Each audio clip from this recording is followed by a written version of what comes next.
Kulong na, bugbog, sarado pa ang isang pulis na nang hold up umano sa Ermita, Maynila. Kaninang madaling araw, nagpapatrol Dominic Almelor.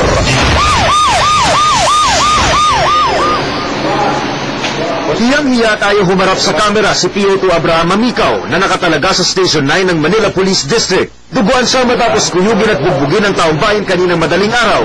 Si PO2 Mamikaw ang ipiniturong ng hold-up kay Ivy Maria Cinco habang naglalakad kasama ang kaibigang Amerikano sa madilim na bahagi ito ng Service Road sa Roas Boulevard. Gamit pa umano ni PO2 Mamikaw ang kanyang service firearm at ang motorsiklong ito nang harangin ng biktima.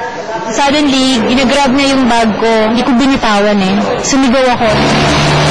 Napansin pala ng mga gwardiya ng kalapit na pagkor ang pangyayari. Kaya kasama ng mga gwardiya sa isa pang kalapit na gusali, tinulungan nila ang mga biktima. Nang masukol si PO2 Mamikaw, pumalag pa umano ito. Kaya kuyog ang inabot niya sa taong bayan.